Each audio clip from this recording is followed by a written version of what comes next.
अगर आपको इंडिया गठबंधन से टिकट नहीं मिलता है, जदयू से टिकट नहीं मिलता है लोकसभा चुनाव के लिए, तो फिर आपका स्टैंड क्या होगा? मेरा स्टैंड, हम तो भाई पार्टी में हैं, मेरा स्टैंड यही होगा, हम अपने लोगों से, जनता से राय मशवरा करेंगे, उनका जो स्टैंड होगा वही मेरा स्टैंड होगा। हम लोग भी चाहते हैं कि जो है इंडिया गठबंधन मजबूत हो, तो शीर्ष नेतृत्व को चाहिए। मेरा जावेद साहब से कोई ये नहीं है, दुर्भावना नहीं है। मेरा ये कहना है कि जिनको भी टिकट मिले वो जीते। जनता के सुख दुख में कितने हाजिर हुए हैं और जनता के प्रति उनका जो व्यवहार है, मैं समझता हूँ इसको लेके लोगों में बहुत नाराज़गी है। चाहे जावेद साहब हो या कोई दूसरी हो, प्रजातंत्र में अपनी बात कहने का सबको अधिकार है। सभी कार्यकर्ताओं का, पदाधिकारियों का, आम जनता का भी डिमांड है कि जो है ये सीट जनता दल यूनाइटेड के खाते में है और जनता चाहती है कि मैं चुनाव लड़ूं। हमारे यहाँ नालंदा में कौशलेंद्र कुमार जी 2 बार से सांसद हैं, वो जिला परिषद का चुनाव हार गए थे। नीतीश जी ने उनको टिकट दिया, 2 बार से नालंदा के सांसद हैं। लोकसभा क्षेत्र में जदयू का संगठन देख लीजिए, उसका कार्यक्रम देख लीजिए, हमारे हर बूथ तक हम लोग पहुंच चुके हैं। बीएलए भी सभी बूथ तक हमारा बन गया। 2009 से न, उससे पहले देखे कि कांग्रेस हमेशा हारी है यहाँ पर, कभी जनता दल जीती है, कभी राजद जीती है। सही माने में अगर एनडीए को, मोदी को हराना है तो एक एक सीट पर चिंतन मंथन करना होगा। लोकसभा चुनाव करीब है और लगातार हम आपको पब्लिक ओपिनियन दिखा रहे हैं। उसके साथ ही अब हम जो इलाके में अलग अलग लोकसभा क्षेत्र से चुनाव लड़ने की तैयारी कर रहे हैं, जिनके नाम की चर्चा है, उन लोगों से मिलवाएंगे। और उसी कड़ी में आज सबसे पहले हम किशनगंज लोकसभा क्षेत्र से जो जदयू से दावेदार हैं, इंडिया गठबंधन के टिकट के दावेदार हैं, मास्टर मुजाहिद आलम लगातार क्षेत्र में दौरा कर रहे हैं और इनके नाम के इलाके में चर्चा भी चल रही है, तो उनसे आज हम बात करेंगे। मुजाहिद आलम के बारे में बता दें कि ये कोचाधामन विधानसभा से पूर्व विधायक हैं और फिलहाल जदयू के जिला अध्यक्ष, किशनगंज के जिला अध्यक्ष हैं। मुजाहिद साहब, सबसे पहला सवाल आपके मुंह से सुनना चाहेंगे और लोग भी सुनना चाहेंगे, क्या आप इंडिया गठबंधन से लोकसभा टिकट की दावेदारी कर रहे हैं किशनगंज से? नहीं, हम लोग अपनी पार्टी के तरफ से दावेदारी है कि 2019 में जनता दल यूनाइटेड 17 सीटों पर चुनाव लड़ी थी, जिसमें किशनगंज भी एक सीट था। लेकिन दुर्भाग्यवश हम लोग यहाँ 34,000 वोटों से चुनाव हार गए थे। तब से लेकर 2019 से लेके अब 2024 एक सप्ताह दिन के बाद आमद है।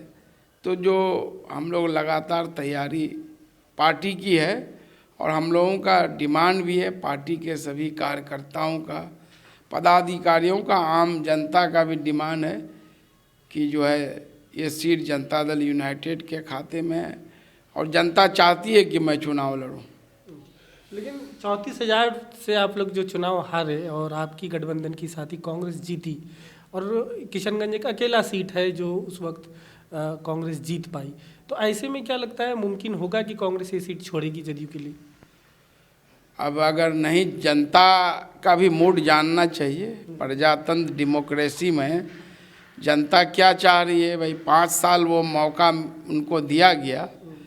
तो आप खुद एक अच्छे पत्रकार हैं, इलाके में घूमते हैं, लोगों का रुझान जानते हैं, तो आपको खुद पता होगा।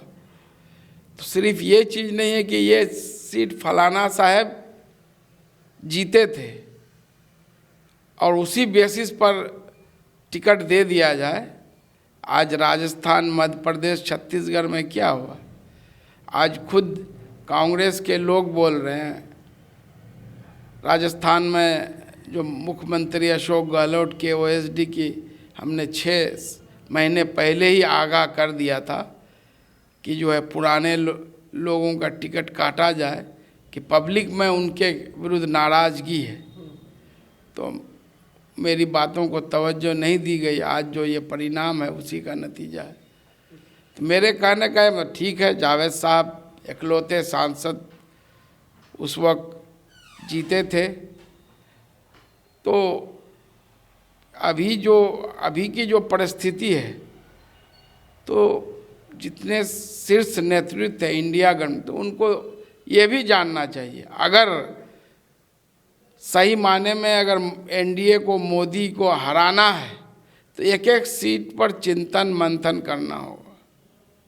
तो एक तो जनता की फीडबैक रही है, आपका फीडबैक क्या है? क्या आपको लगता है कि पिछले 5 सालों में डॉक्टर जावेद आज़ाद साहब ने बेहतरीन काम नहीं किया है किशनगंज लोकसभा में, इसलिए उनके जगह आपको टिकट मिलना चाहिए?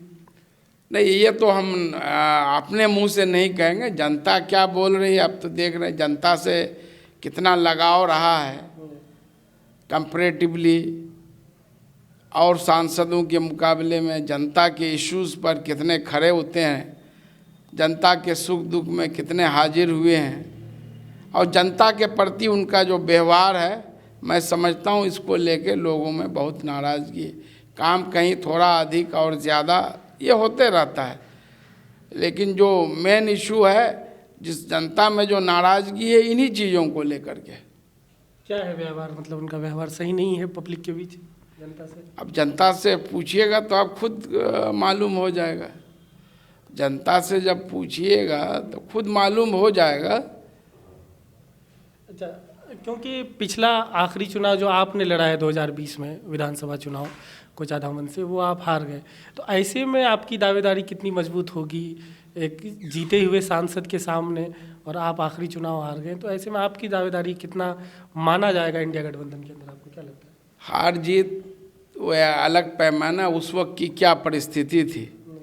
जो जिनसे मैं चुनाव हारा हूँ, अलहाज इजहार अस्फी साहब, वो जिला परिषद का चुनाव बुरी तरह से हार गए थे, तो उस वक्त की अलग परिस्थिति थी, विधानसभा की अलग परिस्थिति है।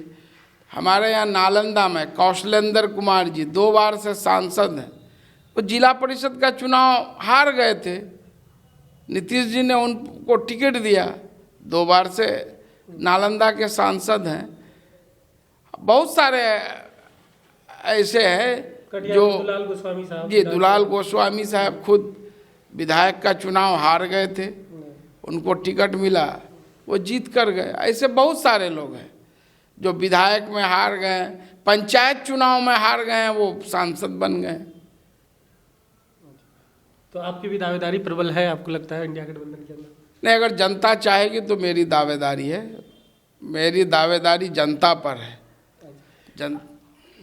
अभी जो इंडिया गठबंधन, अब ग्राउंड पे आप लोग एकजुटता दिखाने की कोशिश कर रहे हैं, और इसको लेकर जो इस सत्र में जो सांसदों को निष्कासित किया गया, उसमें जो सबसे पहले जिन सांसदों को निष्कासित किया उसमें डॉक्टर जावेद आज़ाद किशनगंज के वो भी थे। इस पर आपका क्या कहना है? क्योंकि आप लोग इसको लेकर भी लगातार एक इंडिया गठबंधन एक सामूहिक आप लोग प्रोटेस्ट कर रहे हैं। नहीं, आज भी है हमारे यहाँ किशनगंज में जदयू जिला कार्यालय में कल इंडिया गठबंधन की बैठक, जो पूर्व विधायक राजद जिला अध्यक्ष कमरुल हुदा साहब की अध्यक्षता में भी सभी जो यहाँ घटक दल शामिल हुए, और हम लोगों ने भी निर्णय लिया है कि आज 22 दिसंबर, क्योंकि जुमा का दिन है, तो 2 बजे से चूड़ी पट्टी चौक से गांधी चौक तक हम लोग जो ये केंद्र संस्कार के ये असंवैधानिक अलोकतांत्रिक रवैया है, जिस तरह से इन्होंने डेमोक्रेसी को कुचलने का काम किया, तो हम लोग प्रोटेस्ट मार्च निकाल रहे हैं। तो चाहे जावेद साहब हो या कोई दूसरी हो, प्रजातंत्र में अपनी बात कहने का सबको अधिकार है। और आप याद कीजिए 2014 में जब यूपीए की सरकार थी, उस वक्त भाजपा के सांसद किस तरह से पार्लियामेंट को जो है बाधित कर रहे थे, उससे तो कम ही था अभी। लेकिन इस पर जो है जिस तरह से 146 सांसदों को निलंबित किया, ये कहा जाता है कि पूरे दुनिया की सबसे बड़ी डेमोक्रेसी है, उसके लिए काला अध्याय है, कलंक है, दुर्भाग्यपूर्ण है। आप साहब किस तरह से पार्लियामेंट का सेशन चल रहा है, 2 लोग पार्लियामेंट के अंदर जो है स्मोक फायर लेकर के घुस गए और हॉल तक पहुंच गए, और एक भाजपा के सांसद जो है प्रदीप सिम्हा जो कर्नाटका से, उनके रिकमेंडेशन, इसकी भी जांच होनी चाहिए। आज अगर यही कोई अगर विपक्षी गठबंधन के सांसद होते तो बीजेपी पूरे देश में क्या जो है माहौल खड़ा कर देती कि ये लोग देशद्रोही है सारे पार्टियां। आज कोई कार्रवाई हो रही है, उस सांसद पर कोई कार्रवाई हुई कि इतनी बड़ी चूक हुई कि वो दर्शक दीर्घा से जा कर के कूद करके जो है वेल में आ गए। अब उस पर पर्दा डालने के लिए ये जो अलोकतांत्रिक रवैया अपना रहे हैं। आज अगर मुसलमान अगर वो होता तो आज देश में क्या माहौल होता, भाजपा आरएसएस वाले आज क्या तांडव मचा दिए होते। तो ये दोहरी नीति नहीं, बहुत दिन तक नहीं चलने वाली है। आप दावा करते हैं कि मदर ऑफ डेमोक्रेसी, तो यही है आपका mother of democracy Modi ji, कि जहां विपक्ष को अपनी आवाज़ उठाने पर जो संसद से निलंबित किया जाता है, जहां गालीबाज लोग हैं, अमर्यादित शब्द, कुंवर दानिश अली सांसद थे, माननीय सांसद के खिलाफ, वो लोग बाहर हैं, और जो गालीबाज लोग हैं वो पार्लियामेंट में के अंदर हैं। यही आपका प्रजातंत्र है, यही आपका डेमोक्रेसी है। ऐसे आप विश्व गुरु बनने चले हैं। तो थोड़ा सा और पीछे जाते हैं, जो पहले मेरे सवाल थे उसमें एक रह गया था सवाल ये कि जब भी किशनगंज लोकसभा क्षेत्र के अंदर जदयू और कांग्रेस का आमना सामना हुआ है 2009-2019 दोनों में भले आप एनडीए के घटक दल के तौर पर यहाँ पर लड़े तो कांग्रेस ही जीती है। तो वहाँ से आपको क्या लगता है कि जदयू का जनाधार कांग्रेस के मुकाबले में बढ़ा है और कैसे बढ़ा है? आप देख लीजिए ना, पूरे लोकसभा क्षेत्र में जदयू का संगठन देख लीजिए, उसका कार्यक्रम देख लीजिए। हमारे हर बूथ तक हम लोग पहुंच चुके हैं। बीएलए भी सभी बूथ तक हमारा बन गया। हर पंचायत में कार्यकारिणी, हर बूथ पर कार्यकारिणी, 6 विधानसभा में। किशनगंज जिले में आपको 1166 बूथ है। सभी बूथ पर हम लोगों ने बीएलए भी तैनात कर दिया है। तो हमारी तैयारी ग्राउंड लेवल पर, हम लोग ज़मीन से जुड़े हुए लोगों के लिए रात दिन खड़े रहते हैं। यही वजह है कि लोगों के लिए खड़े रहते हैं तो लोग भी हम लोगों के लिए खड़े रहते हैं। और जहाँ तक आप बात बोले तो उससे पहले आप 2009 से न, उससे पहले देखे कि कांग्रेस हमेशा हारी है यहाँ पर। कभी जनता दल जीती है, कभी राजद जीती है। तो ये वक्त पर टाइम टू टाइम जो है वो हालात पर जो है सभी पार्टियों का परफॉर्मेंस और ये करता है। आपको अगर टिकट मिल जाता है इंडिया गठबंधन की तरफ से तो प्राथमिकताएं आपकी क्या रहेंगी? किस काम को आप तरजीह देंगे? मैं जब 2010 में कोचाधामन विधानसभा से पहली बार चुनाव लड़ा तो मेरी प्राथमिकता, मैंने कहा था कि जो मैं कोचाधामन विधानसभा को एक आदर्श विधानसभा बनाऊंगा। सड़क, पुल, पुलिया, शिक्षा, स्वास्थ्य के क्षेत्र में और विधानसभा से बेहतर हो। मैं चुनाव हार गया, फिर उसी सत्र में बाई इलेक्शन में जीता। 6 साल 4 महीने में मैंने कितने सड़कों का निर्माण कराया, पुल पुलिया का निर्माण कराया। आपको माइनॉरिटी रेजिडेंशियल स्कूल हो, इंजीनियरिंग कॉलेज हो, आपका डीएलएड स्कूल का बिल्डिंग हो, कोई भवन वगैरह नहीं था।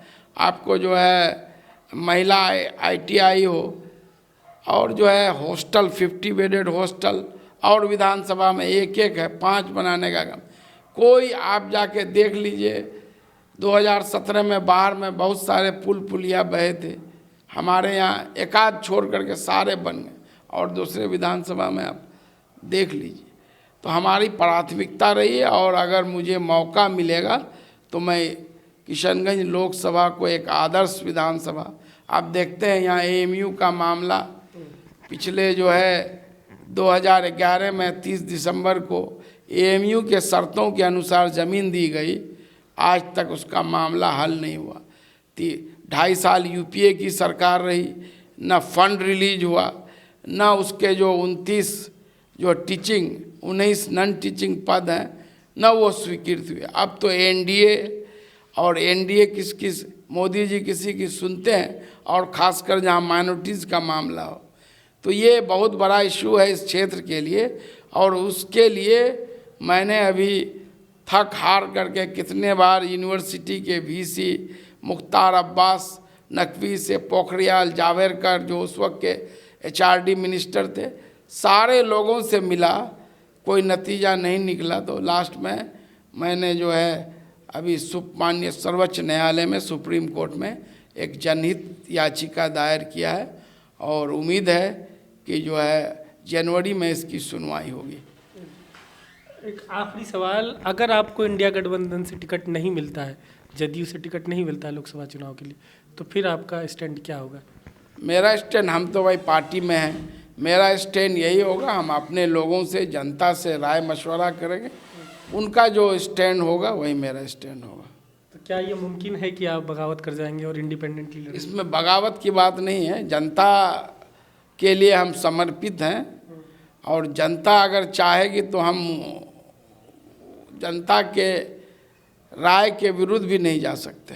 क्योंकि कई बार सोशल मीडिया पे आपके समर्थक ये लिखते रहते हैं कि अगर नहीं मिलता है टिकट तो किसी भी पार्टी से आ जाएंगे, जैसे AIUDF की बात चलती है, पहले आम आदमी पार्टी की बात चलती है, तो क्या ये मुमकिन है? नहीं, आम आदमी पार्टी भी तो इंडिया गठबंधन है, लेकिन पहले बात ये चलती थी, अब AIUDF बोलते हैं। हमारी दोस्ती है बदरुद्दीन अजमल साहब, हम लोग जब दिल्ली जाते हैं तो कुछ इश्यूज़ को लेके बार बार हम लोग अरविंद केजरीवाल जी से मिलते हैं। तो ऐसी अभी कोई बात नहीं है, हम लोग, जनता चाह रही है तो देखा जाएगा। आप देखते हैं कि एक गरीब मजदूर, खेत में काम करने वाला आदमी भी बोलता है कि हम बैल बेच करके जो है उनको मदद करेंगे, कोई बोलता है हम अपना ज़मीन बेच देंगे, कोई बोल रहा है हम युवा साथी बरबट्टा का हम अपना दुकान बेच देंगे। तो ये जनता की मोहब्बत है, प्यार है, तो उस वक्त देखा जाएगा वक्त और हालात के साथ। हम लोग भी चाहते हैं कि जो है इंडिया गठबंधन मजबूत हो, तो शीर्ष नेतृत्व को चाहिए। मेरा जावेद साहब से कोई ये नहीं है, दुर्भावना नहीं है। मेरा ये कहना है कि जिनको भी टिकट मिले वो जीते, तो उनको भाई सर्वे करा। हर पार्टियां, आज बीजेपी जो इतना आगे है उसकी वजह क्या है? वो सर्वे कराती है, सर्वे फीडबैक लेती है जनता से कि जो हमारे वर्तमान है उनके प्रति जनता का क्या रुख है। कल ही मैं एक न्यूज़ देख रहा था, वो अभी से उस पर जो सर्वे रिपोर्ट आया है उस पर वर्कआउट करना शुरू कर दिया और बड़ी तादाद में वो टिकट काटने जा रहे हैं। जो वर्तमान लोगों का, जो 4-4 बार 5-5 बार सांसद हैं, उनका भी 7 बार के सांसद हैं, उनका भी नाम बिहार ही से हैं, केंद्रीय मंत्री रह चुके हैं, कि नाम आ रहा कि उनका भी इस बार पत्ता साफ होगा। तो इसलिए वो आज आगे जा रही है। कांग्रेस पार्टी की लीडरशिप को भी चाहिए कि चुनाव नतीजों से भी सबक ले। सब कुछ ठीक ठाक था, लेकिन जो पब्लिक का जो प्रेजेंट जो थे मंत्री या विधायक, उनके प्रति जो नाराज़गी थे, इनको भांप नहीं पाया और इसका जो है नुकसान उठाना पड़ा। ये सभी लोग अभी बोलते हैं कि कमलनाथ जी कुछ मानने के लिए तैयार नहीं, अशोक गहलोत जी कुछ मानने, दोनों सचिन पायलट का झगड़ा था उसको भी नहीं ख़त्म कर पाए, और नतीजा आपके सामने में। तो एक बात तय है कि आप चाहते हैं कि डॉक्टर जावेद साहब का टिकट कटे, आपको मिले। आखिरी बस यहाँ पे ही बात। नहीं, मैं तो बोल दिया कि भाई सर्वे करा लीजिए। मैं अपने पार्टी नेतृत्व से भी कहा हूँ और वो लोग भी सर्वे में भी यही आएगा कि डॉक्टर जावेद साहब का फीडबैक सही नहीं है और आपका बेहतर है। ये तो अब जनता तय करेगी। सर्वे करा लीजिए, हमको वो तो शीर्ष नेतृत्व को कराना है ना। तो मैं कहता हूँ जो उस पर रिजल्ट आएगा उसके हिसाब से काम कीजिए, सब कुछ ठीक रहेगा। और मैं समझता हूँ कि पूरे एक रिकॉर्ड होगा किशनगंज लोकसभा, अगर उस हिसाब से अगर कैंडिडेट का चयन होता है।